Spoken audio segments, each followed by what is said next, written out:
Classes. Last class में हम लोगों ने एक समान विद्युत क्षेत्र में उपस्थित द्विध्रुव के लिए टॉर्क का व्यंजक प्राप्त किया था, जिसमें हम लोग का जो मान आ रहा था वह था टाउ बराबर P क्रॉस E। अगर आपने वो वीडियो नहीं देखा है तो आप उस वीडियो को जरूर देखें। आपको अच्छा लगे तो इसे लाइक करें और अधिक से अधिक शेयर करें। यदि आप हमारे चैनल पे नए हैं और अभी तक इसको सब्सक्राइब नहीं किए हैं तो आप इसे अभी सब्सक्राइब कर लें और साथ में बेल आइकन को भी दबा दें, जिससे मेरे द्वारा दिए गए वीडियो सबसे पहले आप तक पहुंच सके।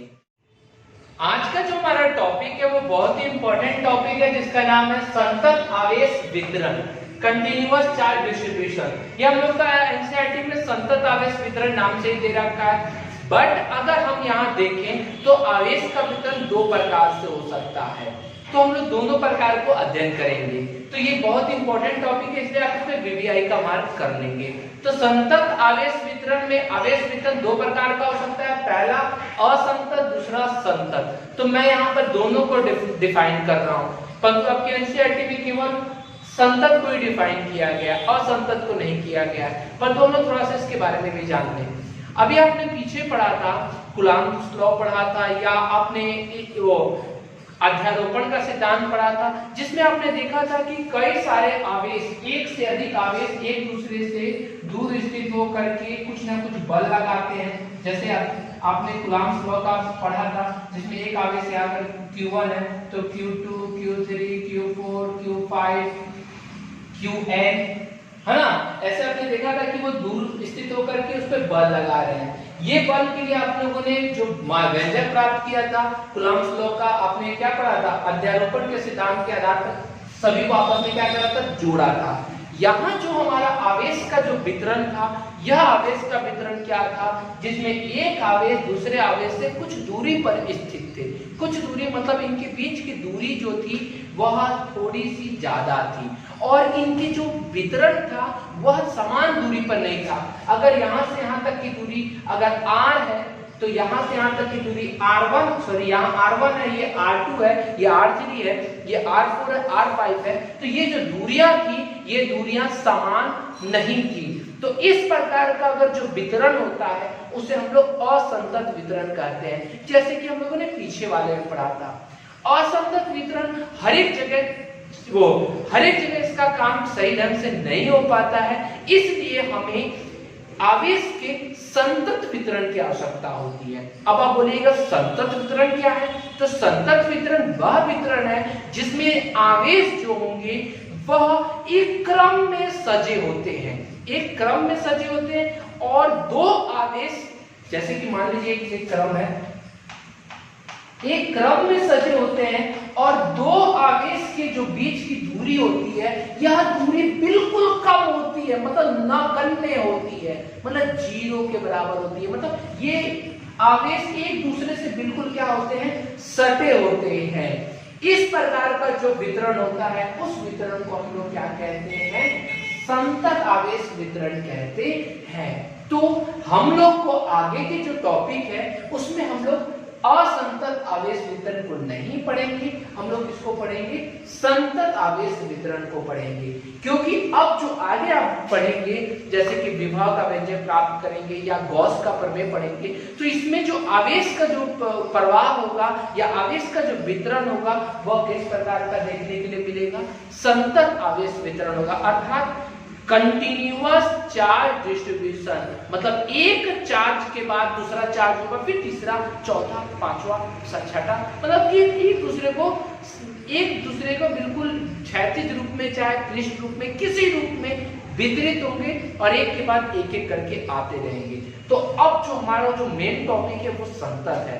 वैसे हम लोग असंतत का डिफिनेशन देख लेते हैं, तो यही डिफिनेशन होगा कि जब किसी निकाय में अनेक बिंदु आवेश विभिन्न बिंदुओं पर स्थित हो तो ऐसे वितरण को संतत या विविक्त आवेश वितरण मतलब डिस्क्रीट चार्ज डिस्ट्रीब्यूशन कहते हैं। जैसे यहाँ पर आपने देखा अनेक बिंदु आवेश थे जो अलग अलग बिंदुओं पर क्या थे, स्थित हो रहे थे। इनके बीच की दूरी का कोई भी यहाँ पर मैटर नहीं था, बीच की दूरी थोड़ी ज्यादा भी हो सकती है, कम भी हो सकती है। इस प्रकार से यहाँ पर कौन सा हो गया, असंतत आवेश वितरण, ठीक है, जिसके बारे में हम लोग पीछे पढ़े थे। बट अब जो हमें पढ़ना है संतत आवेश वितरण, कंटिन्यूअस चार्ज डिस्ट्रीब्यूशन। इसमें क्या होगा, जो आवेश होता है वह एकदम एक क्रम में सजा होता है और दो आवेश के बीच का जो दूरी होता है वो नगण्य होता है। तो उस प्रकार के डिस्ट्रीब्यूशन को संतत आवेश वितरण कहते हैं। एक बार डेफिनेशन देख लीजिए, जब किसी निकाय में दो क्रमवर्ती आवेश के बीच की दूरी नगण्य हो, मतलब दोनों के बीच की दूरी क्या हो, शून्य के बराबर हो, नगण्य मतलब जीरो हो, अर्थात इनमें सूक्ष्मतम भाग में अनेक आवेश समाहित हो। मतलब कि अगर इसका छोटा से छोटा भाग लिया जाए, अगर इतना सा छोटा सा, जैसे मान लीजिए ऐसे है, ऐसे ही पूरा छोटा छोटा है आवेश, अगर हम इसका छोटा सा भाग लें, इतना छोटा सा भाग लें, तो इस छोटे से भाग में अनेक सारे आवेश मिल जाए, मतलब कि इस सूक्ष्मतम भाग में, छोटे से भाग में अनेक आवेश समाहित हो, तो ऐसे वितरण को क्या कहते हैं, संतत आवेश वितरण कहते हैं। जैसे कि अगर आप देखें, अगर आपने कोई अगर वायर लिया है, तार, ठीक है, कोई तांबे का तार ले लीजिए और उसको किसी बल्ब से जोड़ दीजिए और एक स्विच से जोड़ दीजिए, तो जब तक स्विच ऑन नहीं करेंगे तब तक तांबे के तार में कोई भी आवेश जो होगा, इलेक्ट्रॉन होगा, जो भी, वो इधर उधर बिखरा हुआ होगा। परंतु जैसे हम स्विच ऑन कर देंगे वैसे ही क्या होगा, उस तार में इलेक्ट्रॉन जो होगा एक यहाँ, फिर यहाँ, यहाँ, यहाँ, बिल्कुल एक क्रम में सज जाएगा, एक क्रम में सज जाएगा। अर्थात यहाँ पे हमने क्या देखा कि जो आवेश है वह एक दूसरे के करीब आ गया, मतलब दोनों के बीच की दूरी क्या गई, नगण्य हो गई। तो इस प्रकार का जो वितरण होगा वो संतत आवेश वितरण होगा, ठीक है। तो डेफिनेशन दोनों का आपको बता लीजिएगा, संतत आवेश वितरण और असंतत आवेश वितरण। चलिए स्टूडेंट्स, अब हमारा नेक्स्ट टॉपिक है संतत आवेश वितरण के लिए घनत्व। जो यहाँ पे संतत आवेश वितरण होता है उसके लिए घनत्व तीन प्रकार से हम लोग प्रदर्शित करते हैं। पहला जो होता है उसका नाम होता है रैखिक आवेश घनत्व, इंग्लिश में उसको कहते हैं लीनियर चार्ज डेंसिटी, ठीक है। फर्स्ट हो गया लीनियर। दूसरा नंबर हमारा जो होता है वो होता है पृष्ठीय आवेश घनत्व, या हम उसको पृष्ठ घनत्व भी कह सकते हैं, ठीक है। पृष्ठीय आवेश घनत्व, पृष्ठीय का हो जाएगा सरफेस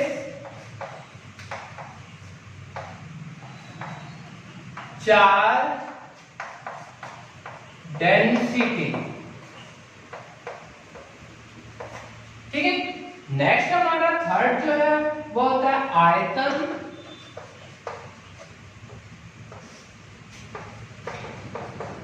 आवेश घनत्व, इसको आयतन ये भी लिख सकते हैं, वॉल्यूम चार्ज डेंसिटी, ठीक है। फर्स्ट नंबर हम देखते हैं। फर्स्ट नंबर हमारा है रैखिक आवेश घनत्व, ठीक है। इंग्लिश में आने लिखना, मैं डायरेक्ट यही लिख रहा हूं, ठीक है। रैखिक आवेश घनत्व, रैखिक मतलब एक रेखा में, ठीक है। तो रेखा में कैसा होगा, इस टाइप का होगा, रैखिक में एक रेखा होगी, ठीक है। इसमें कोई एक छोटा सा अगर हम क्षेत्र ले लेते हैं, बिल्कुल छोटा सा क्षेत्र, तो इतना हो गया। ये रेखा अगर L द्वारा सूचित होती है, अगर L द्वारा रेखा सूचित है तो छोटे जो रेखा होगी वो क्या हो जाएगी, डेल्टा L हो जाएगा, ठीक है। इसमें जो आवेश का परिमाण होगा उस परिमाण को हम लोग रेखीय आवेश घनत्व कहेंगे। घनत्व मतलब क्या होता है, डेंसिटी मतलब किसी भी चीज की मात्रा, कितने चीज में, जैसे अगर मान लीजिए अगर हमको अपने गांव का घनत्व ज्ञात करना है तो गांव का क्षेत्रफल ज्ञात कर लेंगे और गांव की आबादी ज्ञात कर लेंगे, उसको भाग दे देंगे, हम लोग का क्या निकल जाएगा, वो घनत्व निकल जाएगा। उसी प्रकार से यहाँ पे भी अगर हमको घनत्व ज्ञात करना है तो पहला है रैखिक आवेश घनत्व, मतलब एक रेखा का हम लोग को ज्ञात करना होगा और किसका ज्ञात करना है, आवेश का घनत्व प्राप्त करना है, तो आवेश बटा रेखा हो जाएगी। अर्थात प्रति एकांक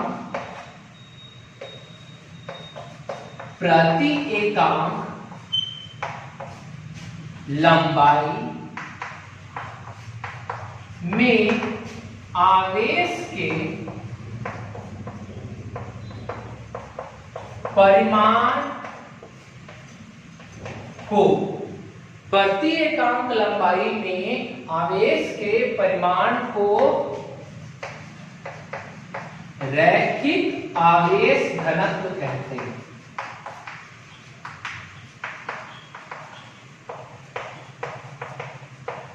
ठीक है, इसे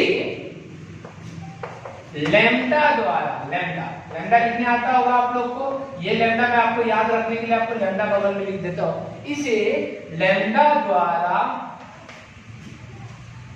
सूचित किया जाता है।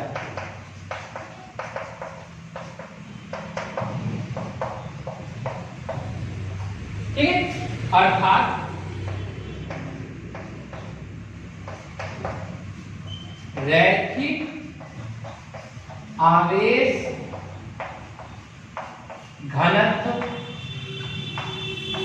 बराबर, रैखिक आवेश घनत्व बराबर क्या हो जाएगा, प्रति एकांक लंबाई, मतलब प्रति मतलब होता है बट्टा, एकांक लंबाई, लंबाई बट्टा में होगी और आवेश का परिमाण मतलब जो आवेश होगा वो बट्टा के ऊपर होगा, मतलब इसका क्या होगा, आवेश बट्टा प्रति एकांक लंबाई मतलब लंबाई। ठीक है, आवेश का रैखिक आवेश घनत्व बराबर आवेश बट्टा लंबाई। अब रैखिक आवेश घनत्व को हम लोग लैम्डा का समझते हैं, लैम्डा बराबर आवेश का मान अगर हम मान लें एक छोटा सा क्षेत्र में dl डेल्टा एल में छोटा सा क्षेत्र है, उसमें अगर आवेश का परिमाण डेल्टा क्यू मान लें तो डेल्टा क्यू बटा क्या हो जाएगा, डेल्टा एल। ठीक है, डेल्टा क्यू बटा डेल्टा एल। अगर हम इसको पूर्ण रूप से लिखना चाहें, वैसे एनसीईआरटी में इतना ही दे रखा है, अगर हम इसको पूर्ण रूप से लिखना चाहें तो हम इसको लिख सकते हैं क्यू बटा एल भी लिख सकते हैं। क्या लिख सकते हैं, क्यू बटा एल। समीकरण नंबर कितना बनाइए, 1। क्लियर, इसका एसआई मात्रा बहुत ज्यादा इंपॉर्टेंट है, एसआई मात्रा, इसका एसआई मात्रा बोलिए क्या होगा, ऊपर है Q नीचे है L। Q मतलब आवेश का एसआई मात्रा कूलाम और L बट्टा में है लंबाई का मात्रा मीटर, मतलब कूलाम प्रति मीटर होता है। क्लियर, एसआई मात्रा हो गया। अब इसकी विमा देख लेते हैं, तथा इसकी विमा मैं यहां नहीं लिख रहा हूं, मैं ऊपर लिख देना कहीं। इसकी विमा देखिए क्या होगी, Q की विमा क्या होती है, तो Q की विमा होती है, मैंने आपको बताया था Q मतलब आवेश की प्रवाह के समय दर को धारा कहते हैं, मतलब I बराबर Q बटा T होता है ना। तो Q बराबर क्या हो जाएगा, I का एम्पियर और T का समय का T का T रहेगा मतलब AT, मतलब इसकी विमा क्या हो गई, AT Q का मान और L बट्टा में है, L बट्टा में है तो L का पावर -1 AT।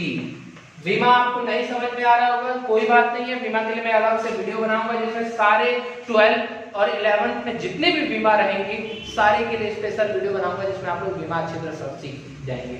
ठीक है, इसकी विमा कितनी होती है, इतनी होती है। तो ऐसा ही मात्रा याद रखिएगा, विमा याद रखिए क्योंकि बहुत ज्यादा इंपॉर्टेंट है। तो पहला हम लोग का समाप्त हुआ क्या, रैखिक आवेश घनत्व। क्लियर, दूसरा नंबर हम देखते हैं आप कौन सा, पृष्ठीय आवेश घनत्व। पहले आप इसको उतार लीजिए, रैखिक आवेश घनत्व। ठीक है, अब मैं यहाँ पे पृष्ठीय आवेश घनत्व को बना रहा हूँ, सेकंड नंबर। ठीक है, बिल्कुल आसान है, बिल्कुल आसान। पृष्ठीय आप लोग मिटा के कर लीजिएगा, आप उतारिएगा अलग से। पृष्ठीय, पृष्ठ मतलब एक कोई सरफेस हो, जैसे कि अगर ये सरफेस है ना, जिसमें दो विमा होगी तो पृष्ठ होगा, एक विमा तो रैखिक, दो विमा तो पृष्ठ। इस पृष्ठ में कोई एक छोटा सा क्षेत्र हमने ले लिया, इतना छोटा सा क्षेत्र ले लिया है। इस छोटा सा क्षेत्र के जो क्षेत्रफल है उसको हमने क्या मान लिया, डेल्टा ए। उसका क्षेत्रफल को क्या मान लिया, डेल्टा ए। क्लियर, कोई दिक्कत नहीं है, इसको हमने क्या मान लिया, डेल्टा ए।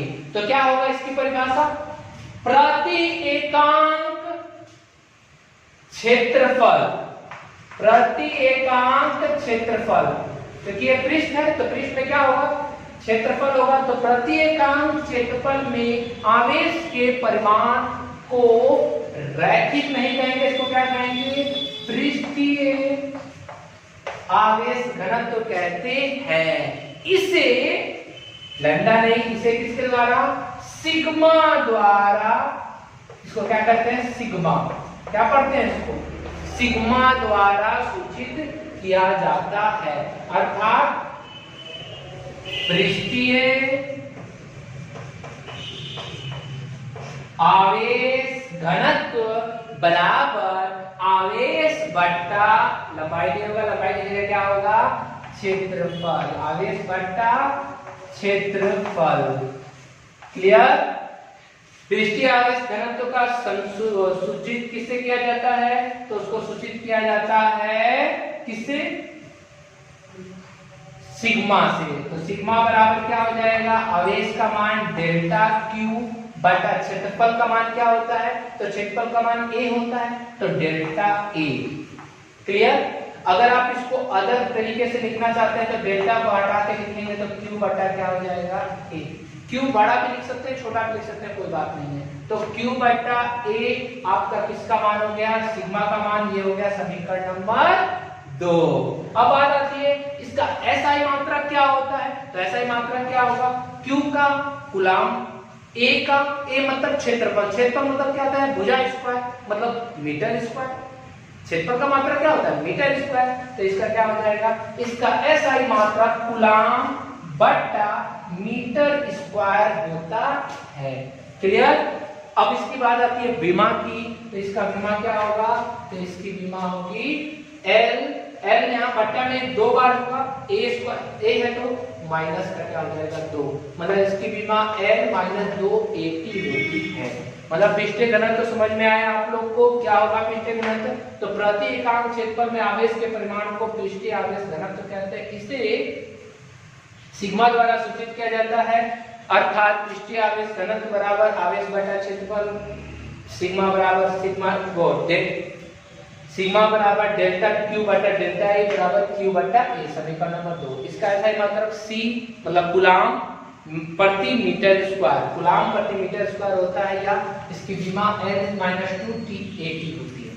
क्लियर, कोई दिक्कत नहीं, 2 आप लोग का कंप्लीट हुआ। आप लोग अच्छे तरीके से इसको उतार लीजिए। फिर मैं मिलाता हूं अब कितना नंबर, तीसरा नंबर। चलिए तीसरा नंबर क्या है हमारा, आयतन आवेश घनत्व। थर्ड नंबर क्या है, आयतन, या इसको आयतनीय भी लिख सकते हैं, आवेश घनत्व। तो सिंपल है, आयतन किसमें होता है, आपने देखा होगा आयतन गोले का होता है, बेलन का होता है, शंकु का होता है, घन का होता है, घनाभ का होता है, मतलब किसका होता है, त्रिविमीय का होता है, जिसकी 3 विमा होती है, उसी का ना आयतन होगा।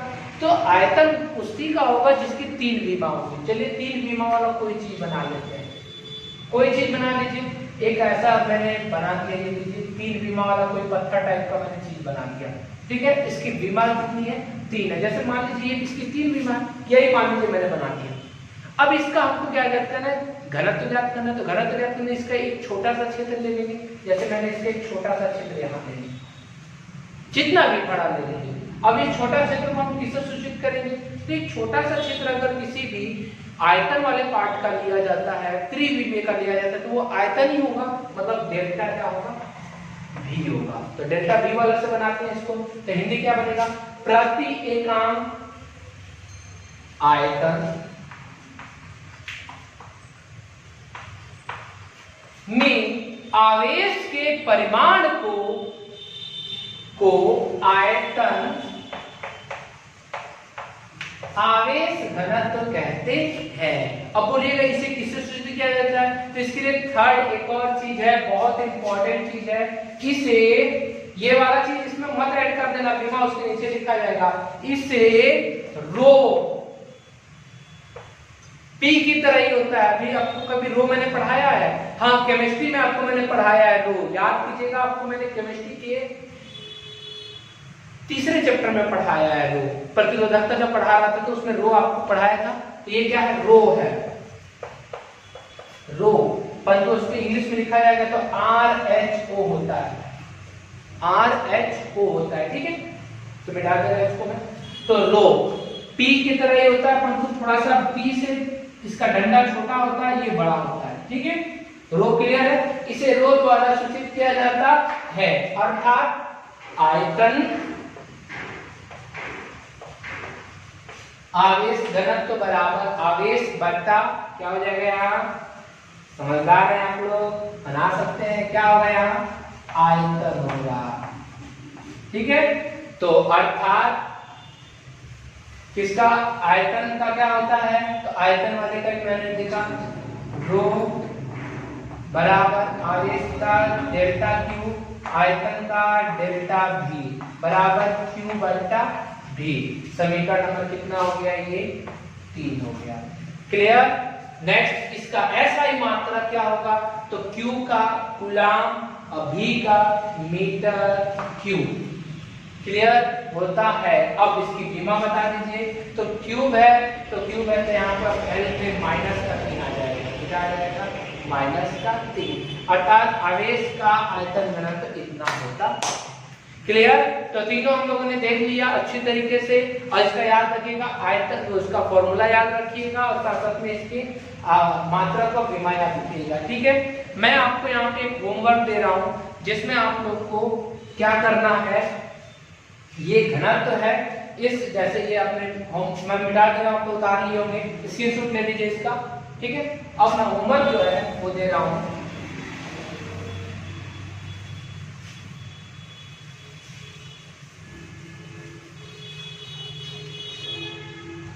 होमवर्क है आपको आवेश का तीनों घनत्व यहाँ लिखना है, यहाँ पर बीच में आपको यहाँ लिखना है इसका फॉर्मूला, जो सूत्र आपने प्राप्त किया है, क्या सूत्र, जैसे कि एक का लिख के दिखा दे रहा हूँ, क्या लैम्डा एल नहीं क्या था, लैम्डा बराबर डेल्टा क्यू बटा डेल्टा एल बराबर क्यू बटा एल, ऐसे ही लिखा था। आपको यहाँ पे भी लिखना है, फिर यहाँ वाले में लिखना है SI मात्रा लिखना है, और यहाँ वाले में आपको क्या लिखनी है, बीमा लिखनी है, ठीक है। तो ये तीनों चीज आप लिख करके मेरे व्हाट्सएप पर, बस छोटा सा काम है, व्हाट्सएप पर भेज दीजिएगा, तीनों का लिख करके आपका क्या रहेगा, होमवर्क रहेगा, ठीक है। अगर आपको ये वीडियो समझ में आ गया हो, अच्छा लगा हो तो इसे लाइक कर दीजिएगा और अच्छी तरह शेयर भी कर दीजिएगा। अगले वीडियो में हम लोग बहुत ही इंपॉर्टेंट टॉपिक गॉस का पढ़ने पड़ेंगे, जो कि आपके बोर्ड एग्जाम में लगभग 5 से 6 बार आ चुका है, ठीक है। तो बहुत ही इंपॉर्टेंट है, हम लोग उसको अध्ययन करेंगे। और आज के लिए इतना ही, अगले वीडियो में फिर मिलते हैं।